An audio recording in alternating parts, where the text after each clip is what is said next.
Well, hello, friends and neighbors. Today I am with both a friend and I would say neighbor. I'm St. Albert, you're Edmonton, so that's right. pretty close. Yeah, close enough. And this is Whiskey Colin. And Colin has been so kind to invite me over to his bar to taste a little whiskey together, just talk a little bit about what we find here and to let me look at your collection and see if there's bottles I haven't had. And there are a few. So thank you, Colin. Awesome. You're welcome, John. It's great to have you over here. I can't believe we're doing this. I've been I'm super delighted that we get to do this. This is going to be a lot of fun. It's really cool. It's really, I'm really thankful. 3, 4.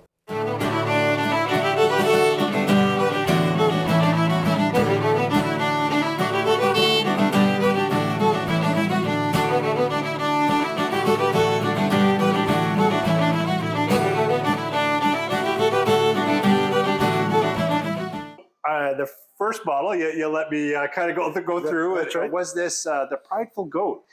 I've heard quite a bit of this about this this bottle in the sense of people telling me, "Hey, John, you got to go try this. You got to find this," and I missed it. It came into Alberta, and I'm pretty sure it's all sold out unless it's on a dusty shelf somewhere. So I guess I was lucky to find this one. Yeah. And it's funny. I was just saying to John earlier, I can't quite remember where I found this.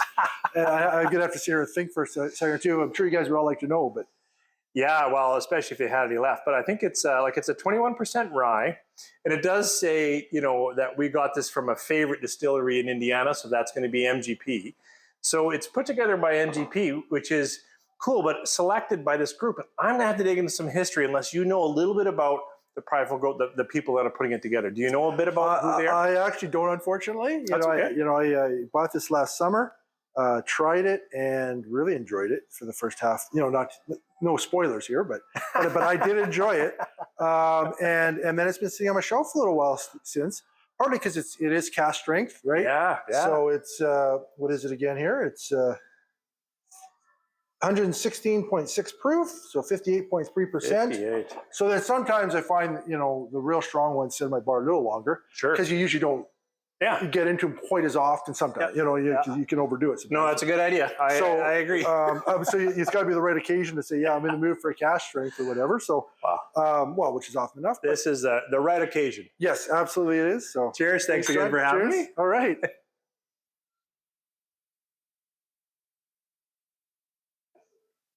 Oh, that's really nice. Really nice.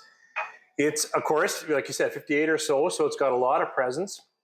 Took a smaller sip, though, and I'm getting a lot of sweet caramels, a lot of brown sugars, and then you said something about the oak. I have to admit, this is our second sip. We decided, we better record something, and we're already a sip in. But you said something about the oak that you're finding on here. Yeah. I kind of get a really kind of charcoal oakiness going on. Kind of a. Sometimes I'll kind of get into. It'll be close to almost a leathery sawdust. Oh. But this has got a little bit of that going on, but a little bit more of a ashy charcoal, I would say, is what I kind of, almost maybe a bit of a hint of coffee. I can get the coffee. I'm still getting quite a bit of caramel macchiato in my coffee if we're going that way, because it's pretty sweet for me. But it does have, thankfully, that good backbone. But I could see why a number of people said this is a delight for them, because it's got so much rich flavors going on. Yeah, and it's fairly, it's got a half decent viscosity. Like, it's not too thin, you know what I mean? It's not extremely, thick, but it's a little bit, it's got something to chew on. Yeah, it's good. Exactly. Yeah. I find sometimes in general, all else being equal, if whiskey's a little bit too thin, I don't like that as much. And this has kind of got a nice, it lingers there a long time. The finish has kind of got a nice, and that's where I'm going to get some of that charcoal oak, that finish. It just breathes out into that nice, dark oak. Yeah. Oh yeah. No, that's absolutely lovely. So it's relaxing. Yeah. For 58%, it is pretty easy drinking. I mean, it's definitely got some spice and heat there, but it's not overbearing at all. But not overbearing. That's why when I saw that it was 21% rye, I thought for sure it was going to be like a lot more heat, but no, it sounds good. Well, might have been big for to start the night, but I think it's a good start. So thanks for letting me pour that on. Yeah. You mentioned, John. This is fantastic. Yeah. This was a nice summer drink around the fire a number of times. Yeah. It's nice to revisit this in the wintertime. Awesome. Yeah, it just warms you up, and away we go. So. Right on. Okay, so now to switch from switch from a bourbon here to a Scotch, right? Yeah. So, Although, unless we want to jump into these first. Now, well, I'm wondering because of what you just said, right? Because another one that you let me choose here is the Blackened, which is a blend of straight whiskeys, but finished in Black Brandy Casks.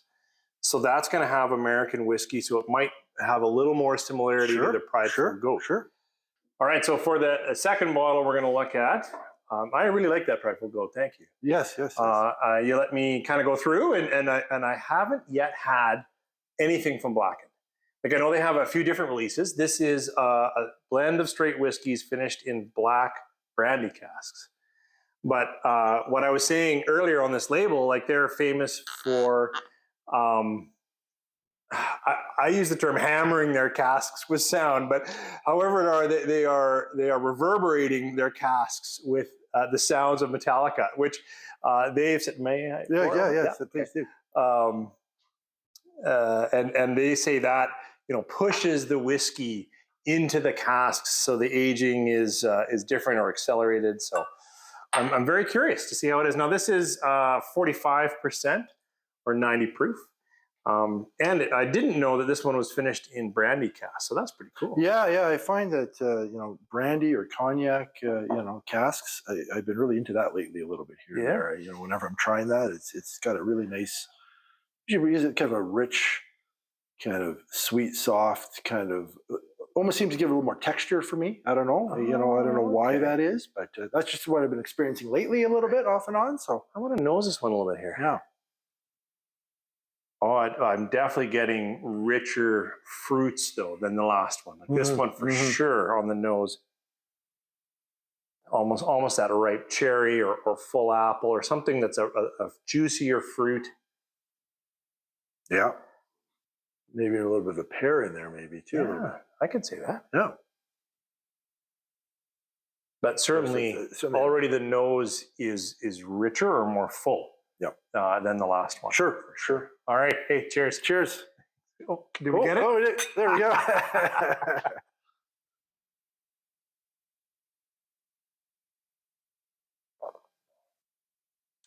Interesting. I am getting that fruit flavor, and that's nice. But you mentioned the chewiness of that Prideful Goat. It could be that we've stepped down from 58 to 45. But it's less full in the palate than I was getting in this bourbon over here. Sure. Yeah. What are some of the notes you're getting on there? Well, yeah, definitely not too far from the nose in terms of that fruitiness you're talking about. Apple, pear, maybe even a little bit of kind of that apple citrus. Kind of thing going. Apple peel, maybe. I'll go apple peel. I don't know I was getting citrus on it, but now that you say that, like a little bit of that. Almost if you were getting like a dried apple, like it's not that it's dry, but like when you eat a dried piece of apple kind of thing, where you get that little bit of even kind of apple skin. Kind of a green apple skin thing going on. Oh, I didn't get that at first, but I can get it now. Yeah. I do like the fruit on that. And I have to say, the nose for me was like rich with that fruit. Right. And it's in the palate, but the body dropped away. And so it felt a little bit like, I want it to be a little chewier. You know what's funny? When you're saying chewy, because I actually find this one a little bit more creamy. Oh, okay. Almost. Yeah. And when you're saying chewy, do you mean creamy as well, or are you just that's a slightly different? For me, that's a little different. For me, when I'm saying creamy, in this case, I'd say like creamy, like vanilla frosting. I can get in here. Sure. There's a little bit of that kind of whipped topping, creamy kind of going on. Whereas here, for me, when I say chewy, here it's actually thicker. It's more like a caramel pudding or a creme brulee, or like it's got more texture in the mouth than a creamy. Okay. Yeah, that's interesting. Yeah, because I find with that Prideful Goat, it's like I take the sip and obviously the alcohol and maybe some of the rye in there. I'd say that kind of hot spice hits you pretty hard with that. Absolutely. And then it settles into kind of that to me, kind of an ashy charcoal thing going on, to the point where I get a bit of the, viscosity, so to speak, but that a lot of the other stuff takes over. This one, the flavor is a little bit more muted, because, it's lower percentage. Yeah. But then it's sort of almost like, and maybe it's a reminder to me, when you have brandy or cognac, I find generally the texture is a little bit more creamy, generally speaking, or it feels that way. And I think as soon as I taste that brandy influence in here, that it's almost like I'm having a brandy a little bit. I'm getting that right now.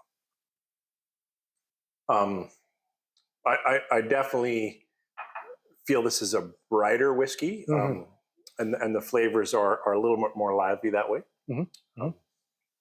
Yeah, and very good. Yeah, it's quite nice.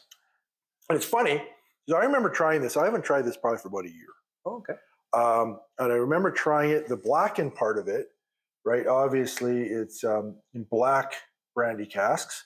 And by that, I'm sure it means charcoal. I think so. Cask. Yeah, I don't know, but I would think. I would think. And I remember really noticing that then, right? Really picking up a lot more on again, that charcoaliness. That charcoal oak. But the fact that this, I got so much charcoal on this. Yeah. It kind of... It's kind of replaced. Put that a bit in the back. Yeah. And if it would have been our first dram, you probably would have got more of those notes. I think so. Yeah. Yeah. Yeah. It's interesting. It's amazing, obviously, what you had before, what you had to have after. Absolutely. It really affects. Oh, it does. Totally. But that's the fun part of it, right? I know. And we were just saying how, like, we're here just enjoying whiskey together, and I appreciate it. But if we were doing critical, then we'd have to be, trying it at certain times and certain pre-foods or pre-whatever. Now we're just... we're just having fun. It's a Friday night here, folks, so we're just enjoying ourselves, and, it's... Right, and hope you have something fun in the glass, too. And if you've got thoughts on Blackened or the Prideful Goat, when you throw them down below, and it's always fun to catch up that way, too. Absolutely. Absolutely.